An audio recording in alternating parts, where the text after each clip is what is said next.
meu nome é Nayara, eu sou arquiteta urbanista, eu curso mestrado na UFG, pela FAV, Faculdade de Artes Visuais.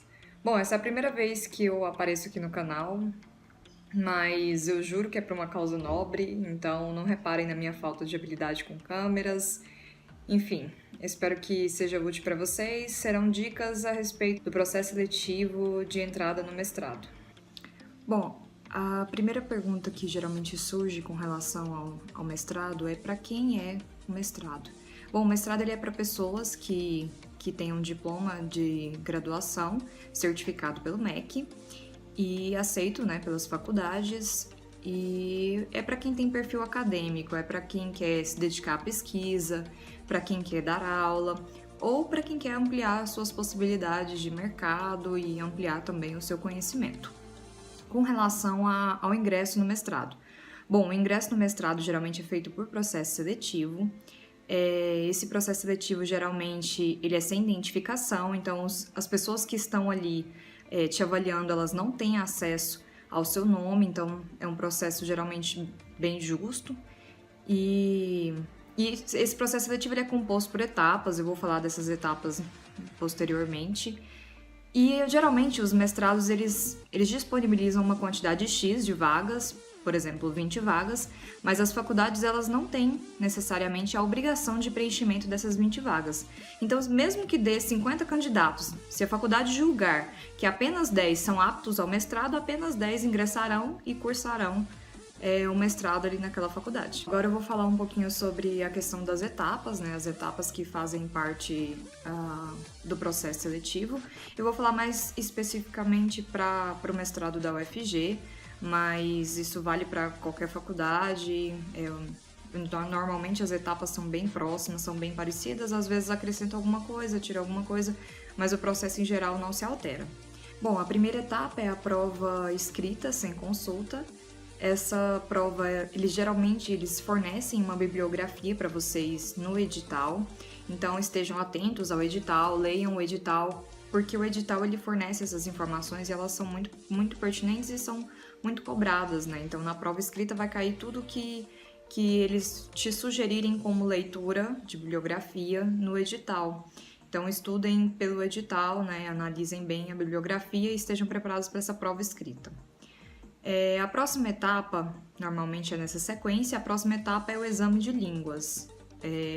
Algumas faculdades, a maioria delas, elas já não realizam mais o exame na própria faculdade, então você precisa de alguma certificação, algum certificado de conclusão de algum curso de inglês, espanhol, francês, nos últimos 5 anos, né, algum certificado, ou TOEFL, ou alguma coisa do tipo, que certifique também a sua capacidade, o seu nível com relação às línguas estrangeiras.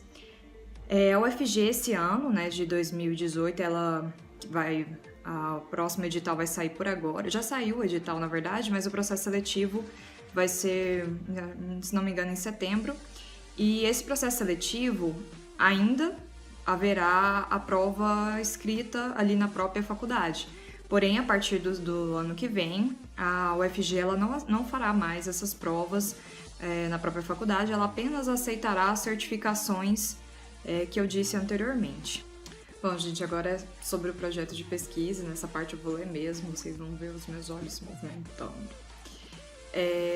Primeiro é sobre as etapas dessa parte do projeto de pesquisa, que é a maior dúvida da maioria das pessoas, porque no edital fala, né, que você precisa de um projeto de pesquisa, mas a maioria das pessoas não sabe por onde começar. Então, o projeto de pesquisa, ele é basicamente para a universidade e para os professores da universidade identificarem o seu potencial para pesquisa. Então, eles precisam identificar que você é uma pessoa que consegue fazer pesquisa, é uma pessoa que consegue escrever, que tem coerência no seu pensamento, que tem uma sequência lógica, que sabe escrever de acordo com as normas acadêmicas, a BNT, que tem potencial mesmo de escrita e de pesquisa. Então, ela serve basicamente para isso. Mas ela também é a chave da sua entrada no mestrado. Então, é muito importante que você faça o seu projeto de pesquisa baseado naquilo que você quer executar durante o mestrado. É claro que muitas vezes você adentra o mestrado pensando que vai estudar determinado tópico, determinado tema, e acaba que o seu orientador e os professores e as disciplinas te amadurecem o seu pensamento com relação à pesquisa e você acaba mudando de área, acaba mudando o seu tema de pesquisa, às vezes 100%, às vezes 50%. Então, é uma coisa assim bem relativa. Então, às vezes você entra para estudar determinado assunto e não estuda aquilo e ok. E às vezes você entra para estudar um assunto X e acaba seguindo ele do início ao fim e ok também. Então, é uma coisa assim bem versátil. Com relação ao que tem que ter nesse projeto de pesquisa. A primeira coisa é a capa. Tem que ser uma capa com as informações necessárias, título do projeto, enfim. Com relação à próxima parte. A próxima parte é a introdução. Bom, na introdução você delimita a sua pesquisa, você explana ela de uma maneira mais geral, o que você pretende pesquisar e o que você pretende mostrar ali naquele projeto de pesquisa. Nele também você fala sobre a sua problemática, né? Qual é o seu problema de pesquisa. Você fala também, você especifica quais das linhas de pesquisa daquela faculdade o seu projeto se encaixa. Então, geralmente as faculdades elas disponibilizam, cada mestrado disponibiliza suas linhas de pesquisa. Então, é muito importante que você esteja atento com relação também ao encaixe da sua pesquisa na linha correta. Então, por exemplo, no mestrado de Arquitetura e Urbanismo, existe a linha A, é mais voltada para a história, é mais voltada para pesquisas relacionadas à parte teórica. Então, essa seria a linha A. Bom, a linha B já é uma linha voltada para tecnologia, para sustentabilidade e tópicos relacionados. Então, você precisa identificar primeiro qual a sua área, qual área você se adequa melhor.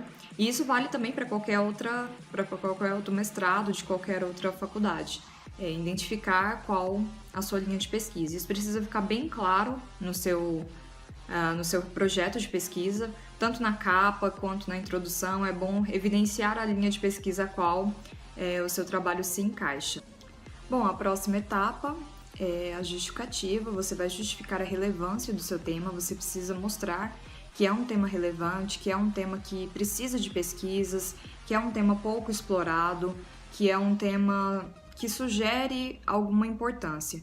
Então, você precisa demonstrar a importância do seu trabalho. E, seguido disso, você precisa de um referencial teórico consistente. Então, se utilize das bibliografias que foram sugeridas no edital, use elas também como base. Você pode explorar bastante essa parte bibliográfica com livros, com sites, com pensadores, com pessoas que estudaram e delimitaram sobre esse tema. Então, é muito importante que você fundamente bem a sua proposta. Essa parte do referencial teórico, ela serve justamente para que sua proposta ela tenha bases sólidas e para que fique uma pesquisa bem fundamentada. Outro ponto muito importante com relação ao referencial teórico é se utilizar de fontes reais, de fontes que você realmente conheça, evitar o APUD, que é a citação da citação. Então, tente pegar direto da origem, direto da própria pessoa que falou aquela determinada frase, se você for usar uma citação direta ou indireta também, tente pegar direto da fonte. Então, use fontes confiáveis, não use Wikipédia, não use fontes de blogs, evite esse tipo de fonte que não passa uma confiança, não passa uma certificação. Busque livros, busque os livros dos próprios autores. Então, tente fundamentar isso de uma maneira sólida, de uma maneira mais confiável. Seguido disso, vem os objetivos, vem o objetivo geral, que seria o objetivo que direciona a sua pesquisa. É um objetivo bem amplo e abaixo dele vem o objetivo específico, que seria algo bem pontual com relação ao que a sua pesquisa pretende resolver, com relação ao qual o interesse dela de fato. Então, objetivo geral e específico. Depois dos objetivos, o próximo passo é com relação à metodologia. Você precisa explicar aos pesquisadores que estarão te avaliando qual o método que você pretende utilizar para que o seu objetivo seja alcançado.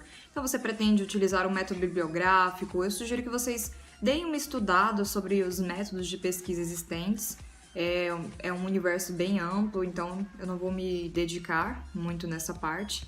Mas eu sugiro que vocês deem uma analisada com relação aos métodos para que vocês escolham um método que realmente se encaixe com a pesquisa de vocês e que justifique a maneira como você encontrará as informações que você precisa para que a sua pesquisa seja, para que ela aconteça. Por último, seria o cronograma, seguido da bibliografia. O cronograma, você pode fazer uma tabelinha, geralmente a melhor forma de se fazer o cronograma é por uma tabela, e você especifica prazos e atividades que você vai cumprir dentro desses prazos. Então, por exemplo, no mês de janeiro a fevereiro estarei fazendo determinado ponto da pesquisa. Então, você precisa especificar os prazos direitinho e precisa especificar as atividades que você vai cumprir dentro desses prazos. E é muito importante que você especifique os meses e que o total disso componha 24 meses no máximo, que é o tempo disponibilizado para o mestrado. Então, o mestrado acadêmico, ele tem 24 meses de duração. Não adianta você querer fazer uma pesquisa gigante se a pesquisa não vai caber dentro daquele tempo de 2 anos. Então, às vezes, a pesquisa é interessante, é uma pesquisa relevante, porém não vai passar pelo simples fato de não conseguir terminar dentro do prazo de 2 anos. Então, é muito importante fazer esse cronograma, especificar os seus prazos, deixar bem claro que é possível executar a sua pesquisa dentro de 24 meses.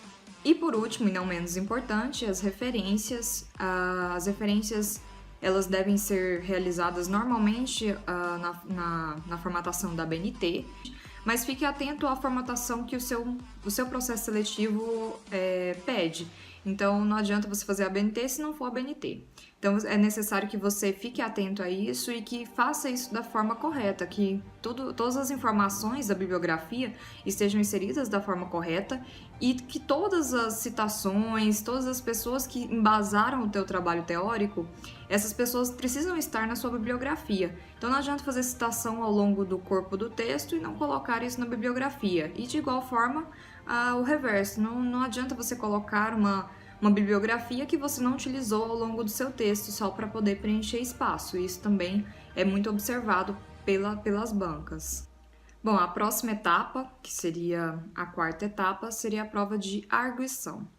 A prova de arguição, ela é composta geralmente por uma mesa com todos os professores que fazem parte daquela linha de pesquisa, que se encaixam naquela linha de pesquisa, e eles te fazem perguntas sobre o seu tema, sobre o seu trabalho, sobre as suas aspirações, perguntas bem específicas, e geralmente as perguntas são sempre as mesmas. Então eu até pretendo lançar um vídeo falando sobre essas perguntas especificamente, porque é uma dúvida bem grande da maioria das pessoas com relação a quais perguntas eles vão fazer. E é muito importante que você esteja bem preparado para essas perguntas, que você esteja bem preparado para respondê-las de uma maneira satisfatória, com sequência lógica, e que você esteja bem calmo para essa prova também. Nessa prova de arguição, é uma sugestão minha com relação ao meu curso, né, de arquitetura e urbanismo. Evite exageros, evite parecer que você está indo para um evento de gala, evite exageros. Eles não estão ali para avaliar se a sua roupa é de marca, se você está bem vestido. Eles estão ali para avaliar a sua capacidade intelectual. Então não precisa de exageros, não precisa de se preocupar tanto com essa parte de vestimenta, enfim. Vá bem vestido, vá confortável principalmente, mas não exagere. Essa é a minha principal dica com relação a vestimenta, enfim, da prova de arguição. E por último, e não menos importante, com relação às etapas do processo seletivo, é a análise do currículo. Normalmente, a plataforma Lattes ela é exigida em todas as faculdades. É necessário que você tenha o seu currículo disponível ali na plataforma Lattes e principalmente disponível e atualizado. Então, todas as informações, tudo que você já executou durante a sua carreira acadêmica, enfim, depois de formado, tudo vale. Então é muito importante você colocar e coloque tudo aquilo que você tem certificado. Não adianta você colocar coisas que você não tem como comprovar que elas aconteceram. Então é muito importante você colocar atividades que possuem certificado. Então, se você participou de uma palestra, ou palestrou, ou organizou um evento, No caso de arquitetos, funciona também para projetos que você executou, que você planejou, qualquer tipo de projeto, tudo isso entra como produção. E também, principalmente, a produção acadêmica também é muito importante, já que você quer ingressar no meio acadêmico. Então, se você tem artigos publicados, se você já participou de algum evento na área, congressos, enfim, é muito importante que você registre isso. É claro que você não precisa achar que você precisa de um currículo extremamente rico. Não é isso que é. É claro que um currículo bem, né, bem trabalhado, com muitas atividades, ele é mais chamativo. Mas se você não tem um currículo tão preenchido assim, você não deve temer também. Eu acho que você deve se dedicar a melhorar o seu currículo, com certeza, mas deve encarar essa parte do processo seletivo como uma parte da mesma forma que as outras, e isso não vai te prejudicar assim de forma tão drástica. Então é importante que você consiga preencher as pontuações básicas que geralmente os mestrados exigem, né? Os processos seletivos exigem. Eles exigem, às vezes, uma quantidade mínima de atividades em determinados grupos, então é muito importante você estar atento a essas atividades e fazer o preenchimento pelo menos do mínimo que é sugerido por essas faculdades. Agora, com relação às dicas. Bom, eu vou dar algumas dicas e a primeira delas que eu diria é: analise a faculdade que você quer entrar, analise como funciona o mestrado ali, como ele é gerido, conheça o corpo acadêmico daquele mestrado, então esteja atento à faculdade que você quer entrar e esteja atento principalmente se a faculdade ela oferece subsídios para a sua linha de pesquisa. Então esteja muito atento à linha que você gosta, que você tem interesse, se aquela faculdade ela atende a sua linha. E com certeza, se ela não atende a sua linha, outras faculdades se encaixarão nesse perfil, então é muito importante você analisar isso. Com relação às linhas de pesquisa, em geral nos editais, as faculdades elas disponibilizam quais professores se encaixam em cada linha de pesquisa e disponibiliza também no próprio edital o link do currículo Lattes deles. Caso esse link não esteja disponível, basta você entrar na plataforma Lattes e digitar o nome do pesquisador, e se ele é doutor ou mestre, alguma coisa do tipo, já deve aparecer e você consegue ter acesso ao currículo Lattes dele. Então é muito importante também que você analise os professores que se encaixam na sua linha de pesquisa. Por quê? Porque se a sua linha de pesquisa é a linha B, por exemplo, no caso de arquitetura, uma linha voltada para tecnologia, e você quer estudar determinado assunto voltado para tecnologia, se encaixa na linha B, porém nenhum pesquisador que está ali disponível se encaixa, nunca pesquisou ou pesquisa sobre o seu tema. Então é muito difícil você passar no processo seletivo se nenhum orientador se interessa pela sua pesquisa. Isso é no sentido assim de que a sua pesquisa ela precisa ser colaborativa para o seu orientador também. Então o seu orientador ele precisa ter interesse na sua pesquisa, porque se a sua pesquisa foge muito à linha de pesquisa dele, porque a pesquisa dos nossos orientadores de mestrado ela é constante. Então, se a sua linha de pesquisa foge muito à dele, você não vai colaborar muito com o trabalho dele e, consequentemente, ele não vai ter muito a oferecer para o seu trabalho. Então, em geral, os orientadores, eles escolhem alunos para serem orientandos deles que tem alguma relação com as pesquisas que eles já executam naquela área. Então é muito importante que você analise o currículo Lattes dos orientadores disponível na linha de pesquisa que você quer e que você analise o currículo deles e chegue à conclusão de que o seu perfil de trabalho, que a sua pesquisa ela se encaixa com algum daqueles orientadores, que algum deles já estuda aquilo, enfim, para que eles possam colaborar mais com o seu trabalho e para que você também colabore de alguma forma com a pesquisa que eles realizam. Bom, outra dica que eu daria é com relação a ficar atento às chamadas. Se você tem interesse em entrar em um determinado mestrado, o processo seletivo em geral ele é feito de ano em ano. Então, se você perder o processo seletivo de agora, desse ano, para o próximo ano, você só conseguirá novamente daqui a um ano. Então, é muito importante que você esteja atento ao site, esteja acompanhando o site da faculdade, esteja atento para que quando o edital seja lançado, você tenha acesso a essa informação no melhor prazo possível para que você execute tudo aquilo que for necessário. Normalmente os editais eles não variam muito de um ano para o outro. Às vezes varia a bibliografia, enfim, mas a sequência do processo seletivo daquele mestrado é a mesma. Então dá para você se preparar com uma certa antecedência, para antes mesmo do edital ser lançado, você já ter algum material, já estar com parte do processo pronto. Ainda com relação ao edital, estejam atentos a tudo aquilo que o edital exige, leiam o edital, amem o edital. O edital ele é a base que fundamenta todo o processo seletivo do mestrado, então você precisa realmente ler, esmiuçar, entender todos os itens que aquele mestrado exige para que você consiga adentrar ao mestrado. Outra coisa é estar atento com relação à documentação exigida no edital. Você precisa entregar todos os documentos que estão ali exigidos no edital. Então esteja atento aos documentos exigidos, esteja com a documentação pronta. E normalmente as faculdades elas aceitam o envio da documentação tanto pessoalmente quanto por Sedex. Então, se você é de outra cidade, de outro estado e quer se inscrever numa faculdade que é longe, normalmente você nem precisa atravessar e ir lá na própria faculdade pessoalmente para resolver isso. Você pode enviar todo o material via Sedex. Porém, é muito importante estar atento aos prazos. Se você vai enviar via Sedex, envie isso com antecedência. Não deixe para a última hora, porque a faculdade ela não se responsabiliza por atrasos do correio. Então, se o correio ele atrasou, a faculdade te desclassifica do processo seletivo, então estejam atentos aos prazos. Bom, outra dica que eu daria é com relação à pontualidade. Seja pontual com todas as etapas do mestrado, esteja atento à sua classificação.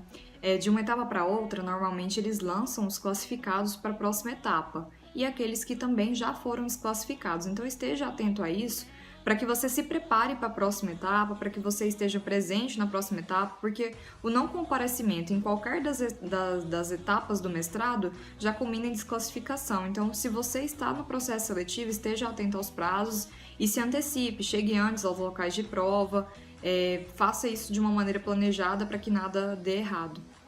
E uma dica para quem já passou, para quem pretende se sustentar através de bolsas, enfim, houve um certo corte, né, com relação às bolsas, então houve uma diminuição com relação à quantidade de bolsas disponíveis.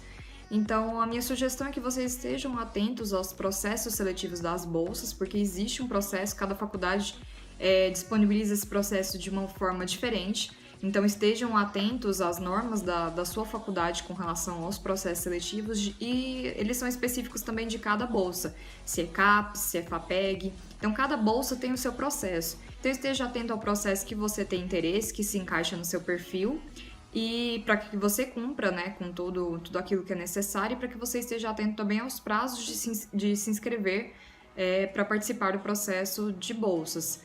Mas a minha sugestão é que você não entre no mestrado contando com a bolsa, porque a maior parte das pessoas elas não vão conseguir a bolsa.